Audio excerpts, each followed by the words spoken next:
जय गुरुदेव। और दोस्तों, मेरे चैनल सिलसावर मंत्र में आपका एक बार फिर से हार्दिक स्वागत है। और देखिए, आज मैं आपके लिए जो साधना आपको बताने वाला हूँ वो साधना शत्रु बाधा निवारण साधना है।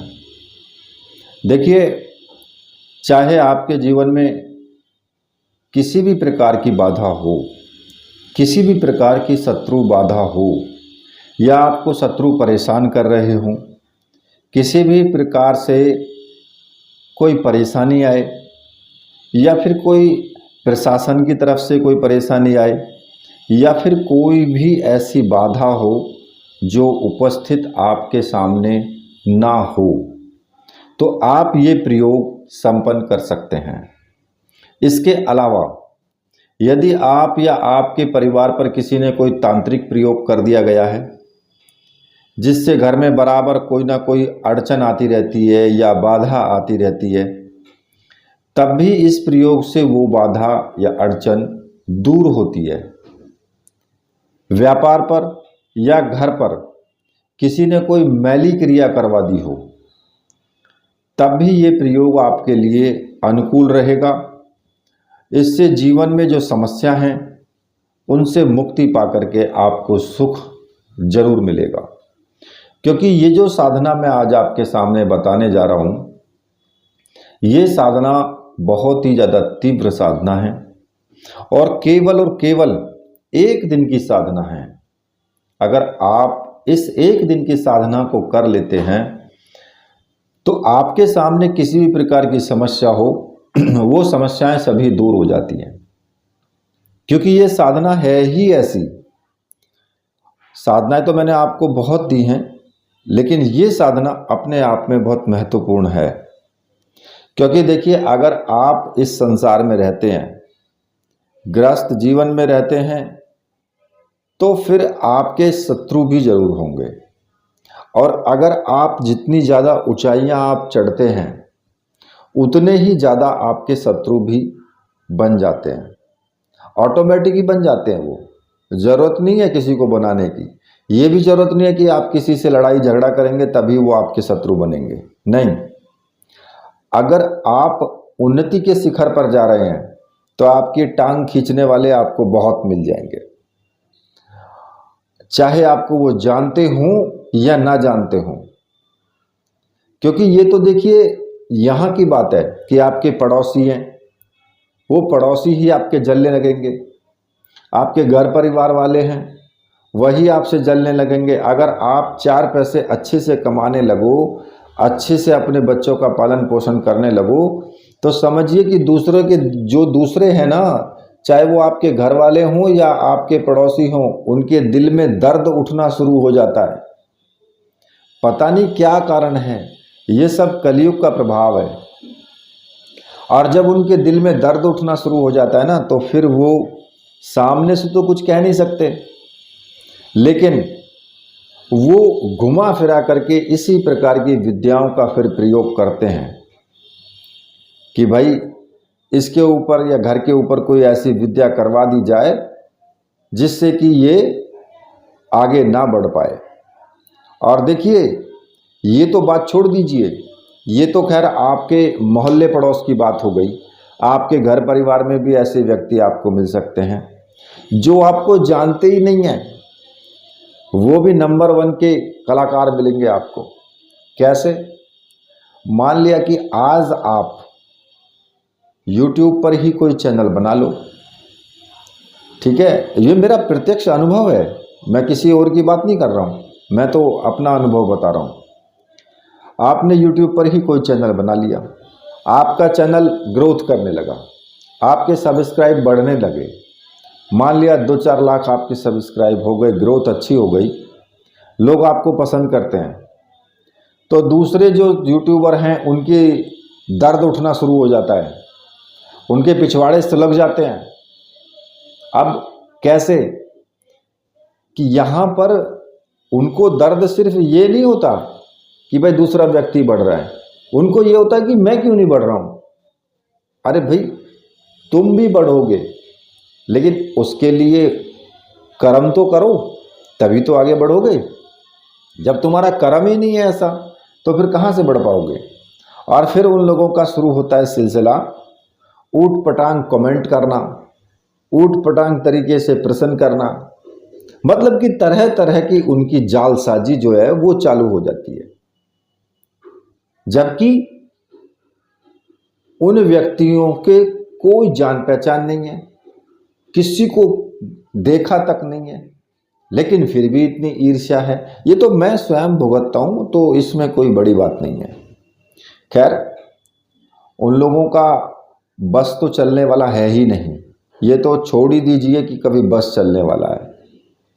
वो अपने आप आएंगे और समाप्त होकर के सब वापस हट जाएंगे।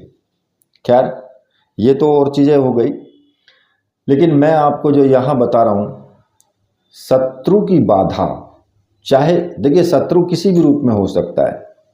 शत्रु रोग के रूप में भी हो सकता है, क्योंकि अगर आप बीमार हो जाते हैं तो वो भी शत्रु ही है आपका, और दूसरे शत्रु तो आपके हैं ही हैं। अब इनसे कैसे बचा जाए, कैसे कोई ऐसा प्रयोग किया जाए जिससे कि शत्रु नामक इस छछूंदर से कैसे छुटकारा पाया जाए। क्योंकि मैं तो इनको छछूंदर ही कहूँगा, क्योंकि ये लोग खुद तो कुछ कर नहीं सकते, दूसरों को भी नहीं करने देते हैं। अब जो शत्रु की बाधा है, वो शत्रु बाधा निवारण के लिए मैं यहाँ पर जो प्रयोग दे रहा हूँ, ये प्रयोग वास्तव में बहुत अच्छा गजब का प्रयोग है। आप एक बार करके देखना और आप इसका फिर प्रभाव देखना। अब ये तो है नहीं कि भाई आज आपने प्रयोग किया और अगले दिन से ही शत्रु समाप्त होने शुरू हो गए, क्योंकि थोड़ा वक्त तो लगता है। किसी भी कार्य को रनिंग में आने में या किसी भी काम को रनिंग में आने में थोड़ा वक्त लगता है। कैसे, आज आपने कोई नई दुकान खोल ली या फिर कोई नया व्यापार शुरू कर दिया, तो ऐसा तो है नहीं कि तुरंत ही आपके पास में ग्राहक आने शुरू हो गए और तुरंत ही आपका कारोबार अगले दिन से ही ऊंचाइयां चढ़ गया। क्या ऐसा होता है? नहीं होता ना ऐसा। तो फिर जब आप कोई साधना करते हैं तो फिर आपको शुरुआत में ही कैसे सब कुछ मिल जाएगा, उसमें थोड़ा टाइम तो लगेगा। ठीक है। अब देखिए, कई बार क्या होता है कि आपके घर पर अगर किसी ने कोई मैली क्रिया करवा दी है तो वहाँ घर परिवार पूरा परेशान हो जाता है, यहाँ तक कि आपके बच्चे आपके नहीं सुनते, जितना भी कारोबार है सब ठप हो जाता है, पैसे की आमदनी बंद हो जाती है, बच्चे गलत रास्ते पर चलना शुरू हो जाते हैं। तो इस प्रकार से, और पड़ोसी जो करवाने वाले होते हैं ना, वो बहुत खुश होते हैं, क्योंकि उनको पता नहीं कौन सी लौकाट मिल जाती है, जबकि मिलना कुछ नहीं है उनको। आप बर्बाद हो आबाद हो कोई फर्क नहीं पड़ता, उनको कुछ नहीं मिलने वाला है फिर भी, लेकिन फिर भी उनको एक मन की शांति मिलती है। देखो कैसी विडंबना है। और ऐसे व्यक्ति अपना आगे का जीवन खराब करते हैं, ऐसे व्यक्ति अपना अगला आने वाला जन्म भी खराब करते हैं अगर कोई इस प्रकार के प्रयोग करता है, क्योंकि दंड सबको यही मिलना है। अब यहीं पे कैसे मिलना है, चाहे इस जीवन में मिले चाहे अगले जीवन में मिले। पता लगेगा साला किसी भिखारी के घर में पैदा हो गया जा करके, क्या होगा, मांग भीख बेटा, तो भगवान ऐसी जगह ले जा करके पटक देता है कि फिर व्यक्ति परेशान ही परेशान रहता है। खैर, अब जो मैं प्रयोग आपको ये बता रहा हूँ, इस प्रयोग में आपको केवल एक सामग्री की आवश्यकता है और वो मंत्र सिद्ध प्राण प्रतिष्ठा युक्त होनी चाहिए। काली हकीक की माला, जो काली हकीक की माला है वो मंत्र सिद्ध और प्राण प्रतिष्ठा युक्त होनी चाहिए। और देखिए, अगर आपको कोई भी किसी भी साधना से संबंधित जो आपको सामग्री की आवश्यकता है वो आप प्राप्त कर सकते हैं, क्योंकि व्हाट्सएप नंबर मैंने वीडियो में दिया हुआ है, वहाँ से आप मुझे व्हाट्सएप करके और वो सारी सामग्री आप प्राप्त कर सकते हैं। जब आपको ये सब चीज़ें प्राप्त हो जाएं तो फिर उसके बाद साधना शुरू करें।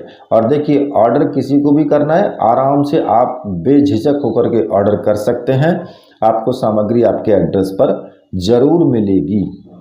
ठीक है।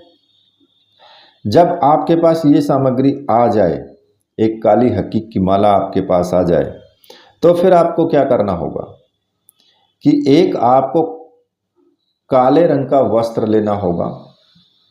ठीक है, जो काले रंग का छोटा सा टुकड़ा मतलब ले लें, आधा मीटर का ले लें या 1.25 मीटर का ले लें, कितना भी बड़ा ले सकते हैं, वो आपकी इच्छा है। छोटा सा हो जिसमें कि आपके कुछ सामग्री उसमें आ जाए। ठीक है, इस साधना को आप कब कर सकते हैं? इस साधना को किसी भी महीने की कृष्ण पक्ष की चतुर्दशी को आप ये साधना संपन्न कर सकते हैं, या फिर किसी भी शुभ दिन में, नवरात्रि में, या फिर होली दीपावली, उसमें भी आप इस साधना को कर सकते हैं, या फिर किसी शनिवार को भी इस साधना को कर सकते हैं। ठीक है, अब इसमें आप ये ना कहें कि जी शुक्ल पक्ष कृष्ण पक्ष, तो कि जी शुक्ल पक्ष में कर लें।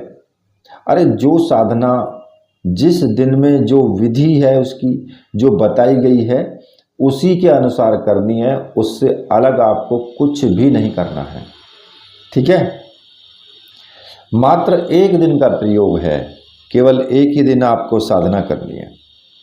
अब इसमें आपको करना क्या होगा कि रात्रि को 9 बजे आप स्नान आदि करके वस्त्र आप कैसे भी धारण कर लें और दक्षिण दिशा की तरफ मुख करके आप बैठ जाएं। ठीक है, सामने एक तेल का दीपक जला लें, सरसों के तेल का दीपक, अगरबत्ती धूप बत्ती जला सकते हैं, और कुमकुम ले लें या सिंदूर ले लें, पानी में घोल करके उसका पेस्ट सा बना लें। ठीक है, और जब आप स्नान आदि करके पूर्ण रूप से निवृत्त हो जाएं, उस वक्त आपको या तो किसी एकांत रूम में या अपने पूजा घर में आपको ये साधना करनी है। अगर पूजा घर में करते हो तो घर परिवार वालों को बोल देना कि इतने मैं साधना करूं, इतने कमरे में प्रवेश ना करें, और अगर एकांत है तो फिर तो कोई बात ही नहीं है। अब आपको क्या करना होगा कि जो काले रंग का जो वस्त्र है उस पर आपको एक मुट्ठी तिल, अब तिल आप कैसे भी ले सकते हो, अगर काले तिल मिल जाए तो अच्छी बात है, काले तिल ले लें। अगर नहीं मिलते हैं तो नॉर्मल जो तिल आता है वही तिल आप ले लें। एक मुट्ठी तिल उस काले कपड़े में रख लें, 7 उसमें कोयले, जो कोयले के टुकड़े होते हैं ना, उसके 7 टुकड़े और 7 लोहे की कील उसी कपड़े में आप रख लें और उसको बांध करके पोटली बना दें। अब पोटली बना करके उसके ऊपर उसकी, जैसे मान लिया कि आपने गांठ लगा दी पोटली में, अब उसकी बैक साइड में आप थोड़ा सा हाथ से प्रेशर करके और उसको चपटा सा कर लें। ठीक है, उसके ऊपर आपको यंत्र बनाना है, और यंत्र आपको बनाना है काजल से, जो काजल की डिब्बी होती है उससे आप यंत्र बना लेंगे इसके ऊपर। ठीक है, अब जो यंत्र आपको बनाना है वो यंत्र मैं आपको वीडियो में ही दे रहा हूँ। वीडियो अगर आप देख रहे हैं तो वीडियो में आपको यंत्र बना हुआ नज़र आ जाएगा। सेम उसी तरीके से आपको यंत्र बनाना है, जैसा वहाँ बना हुआ आपको दिख रहा है उसी प्रकार से आप बना लें। ठीक है, इसको आप उंगली से ही बना सकते हैं और किसी भी उंगली से बना सकते हैं, ऐसा नहीं कि छोटी बड़ी कोई सी भी उंगली हो, कैसे भी बना लें। काले कपड़े पर ही आपको बनाना है। अब आप कहें जी यंत्र तो काले कपड़े पर दिखाई नहीं दे रहा है क्योंकि काली स्याही है, काला ही कपड़ा है। तो अगर नहीं भी दिखाई देता है स्पष्ट रूप से यंत्र, तो किसी भी प्रकार की चिंता करने की कोई आवश्यकता नहीं है, आपको केवल यंत्र बना देना है बस। ठीक है, अब उस पोटली को आप अपने पूजा घर में वहीं चौकी पर ही रख लें। सामने अपने गुरुजी की तस्वीर रखें, भगवान शिव की तस्वीर और माता की तस्वीर अगर आपके पास है तो माता की तस्वीर भी आप जरूर रखें, चाहे वो काली की तस्वीर हो चाहे वो जगदम्बा की तस्वीर हो, कोई सी भी हो आप रख लें उसको। अब सबसे पहले आपको क्या करना होगा, क्योंकि आपने तेल का दीपक जला लिया है, अगरबत्ती धूप बत्ती भी आपने जला ली है, हो सके तो पुष्प भी ले आना लाल रंग के कोई, और चावल वगैरह और आपने थोड़ा सा कुमकुम घोल करके टीका लगाने के लिए वो आप रख लें। आसन बिछा लें नीचे, काले रंग का हो लाल रंग का हो आसन, कैसा भी बिछा लें, कपड़े कैसे भी पहने हो आपने, कोई दिक्कत नहीं है। अब इसको सबसे पहले अपने गुरु का आपको पूजन करना है। गुरु जी को आप टीका लगाएंगे, धूप दीप दिखाएंगे, पुष्प चढ़ाएंगे, चावल चढ़ाएंगे और गुरुदेव से हाथ जोड़ करके प्रार्थना करनी है कि गुरुदेव मैं ये साधना करने जा रहा हूँ, इससे मुझे पूर्ण सफलता मिले, आप मुझे ऐसा आशीर्वाद दीजिए और आज्ञा प्रदान कीजिए। गुरु आपके जो भी हों आपको उन्हीं का पूजन करना है। अगर आपने डॉक्टर नारायण दत्त श्रीमाली जी को गुरु माना है तो उनका ही फोटो होना चाहिए, उनकी ही आपको पूजन करना है। भगवान शिव को आपने गुरु माना है तो फिर भगवान शिव का ही आपको पूजन करना है और फोटो तो आपके पास रखा ही रखा है, ठीक है। या फिर और भी आपके कोई गुरु हैं, जैसे गुरु गोरखनाथ हो गए या फिर और कोई गुरु हैं जिन्होंने कोई गुरु मंत्र आपको दिया है, तो आप उन्हीं का पूजन करेंगे और उनके ही गुरु मंत्र का आप जाप करेंगे एक माला का, ठीक है। अगर आपने डॉक्टर नारायण दत्त श्रीमाली जी को गुरु माना है तो फिर आपको ओम परम तत्वाय नारायणाय गुरुभ्यो नमः इस मंत्र का आपको एक माला का जाप जरूर कर लेना है। और माला स्फटिक की या फिर रुद्राक्ष की माला आप उससे जाप कर सकते हैं। और अगर भगवान शिव को आपने गुरु माना है तो भगवान शिव का ही आपको पूजन करना है और भगवान शिव के ही जो पंचाक्षरी मंत्र है उसका आपको जाप करना है, ओम नमः शिवाय। इस मंत्र का आपको जाप करना है, एक माला का रुद्राक्ष की माला से कर सकते हैं, ठीक है।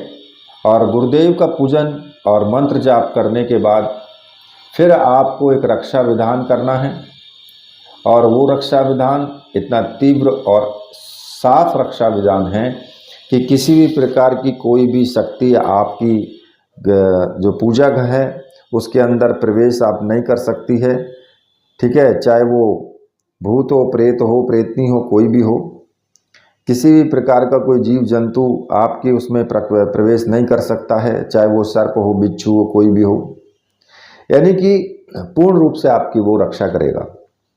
उसके लिए आपको क्या करना है, उल्टे हाथ में चावल ले लें, चावल ले करके और दाहिने हाथ से सभी दिशाओं में चावल फेंकते हुए आपको मंत्र जाप करना है। ओम असर्पंतु ये भूता है भूमि संसिता, ये भूता है विघ्न कर्तास्ते नश्यन्तु शिवाज्ञा, अपक्रमाणान्तु भूतानि पिशाच सर्वतो दिशम सर्वेषां विरोधिन पूजा कर्म समारंभे। इस मंत्र को बोल करके और चारों तरफ चावल फेंकते रहें, मंत्र बोलते रहें, जहाँ तक आपके चावल चले जाएंगे वहाँ तक रक्षा विधान हो जाएगा। और किसी भी साधना में आप इस रक्षा विधान को कर सकते हैं, नॉर्मल से नॉर्मल साधना में भी आप इस रक्षा विधान को कर सकते हैं। जब आप ये रक्षा विधान कर लेंगे फिर उसके बाद आपको माता का पूजन करना है। आप जो सामने तस्वीर रखी है, जैसे गुरुदेव का पूजन किया है वैसे ही माता का पूजन शुरू कर दें। माता का पूजन करने के बाद जो पोटली है, पोटली पर भी एक पुष्प आप चढ़ा दें और फिर उसके बाद आपको जो काली हकीक की माला है उस माला से आपको मंत्र जाप शुरू कर देना है। अब जो मंत्र आपको जपना है वो मैं आपको बता रहा हूं। तो मंत्र इस प्रकार से है, ओम क्रीम मम समस्त शत्रुणाम शत्रुभय चौरभय निवृतम क्रीम फट। इस मंत्र का आपको जाप करना है और काली हकीक माला से आपको इसका 11 माला का आपको जाप करना है। एक ही जगह बैठ करके 11 माला आपको जपनी है। जब आपकी 11 माला संपूर्ण हो जाएं, उसके बाद आप इस पोटली को, जो पोटली रखी हुई है, इसको या तो अगले दिन किसी नदी में या तालाब में आप इसको विसर्जित कर दें या फिर उसी रात्रि में, जिस रात्रि आप साधना कर रहे हो उसी रात्रि में आप इसको ज़मीन में गाड़ दें, कहीं पर भी बाहर जा कर के, और इसको ज़मीन में गाड़ दें, थोड़ा गड्ढा खोद करके और ज़मीन में इसको दफना दें, यानी इसको गाड़ दें। जब आप ऐसा कर देंगे तो आपके जितने भी समस्त प्रकार के उपद्रव हैं उनसे आप बच जाएंगे। जीवन में किसी प्रकार की कोई समस्या या परेशानी नहीं आएगी। अगर आप इस साधना को नॉर्मल रूप में भी कर लेते हैं तो अगर करवाना भी कोई समस्या अगर आनी भी होगी तो वो भी नहीं आएगी, और अगर किसी ने करवा दिया है तो भी ये समस्या आपकी दूर हो जाएगी इस प्रयोग के करने से। ये आप में अपने आप में जो है बहुत महत्वपूर्ण प्रयोग है और गृहस्थ व्यक्तियों के लिए तो बहुत ही ज़्यादा उपयोगी भी है। ये प्रयोग जो है प्रमाणिक है, लेकिन शर्त एक होगी कि पूर्ण श्रद्धा और विश्वास के साथ में ये प्रयोग करना चाहिए। अगर कोई भी साधना आप करते हैं और उसमें आपके विश्वास नहीं है, श्रद्धा नहीं है, प्रयोग तो कर रहे हो लेकिन दिल से, अगर मन से आप नहीं कर रहे हो तो साधना में सफलता नहीं मिलेगी, चाहे कोई भी साधना हो। बहुत से लोग कहते हैं ना कि जी मुझे तो कुछ साधना में सफलता ही नहीं मिली, मुझे तो कोई अनुभव ही नहीं हुआ, तो उनके कहीं ना कहीं उनके अंदर कमी है जिसकी वजह से उनको सफलता नहीं मिली है। तो इसलिए जब भी आप प्रयोग करें तो पूर्ण विधान से करें, पूर्ण विश्वास के साथ करें। गुरु पर पूर्ण रूप से विश्वास होना चाहिए, तभी साधना करें। ठीक है। अब साधना जो है वो करते टाइम अगर किसी प्रकार का कोई विघ्न आता है तो परेशान होने की आवश्यकता नहीं है। किसी प्रकार की कोई आवाज़ें आए, किसी प्रकार की कोई आपके सामने आकृति आए तो बिल्कुल भी परेशान होने की ज़रूरत नहीं है। साधना आप आराम से आप करते रहिए, कोई टेंशन लेने की आवश्यकता बिल्कुल नहीं है। और ये साधना आपको हर प्रकार के जो तांत्रिक क्रियाएं हैं उनसे आपको छुटकारा दिलाएगी ही दिलाएगी। तो देखिए, इसी के साथ अब मैं वीडियो को यहीं पर समाप्त करता हूँ। मेरे साथ बोलिए बोलिए वीर बजरंग बली हनुमान जी महाराज की जय। बोलिए मेरे परमहंस गुरुदेव की जय।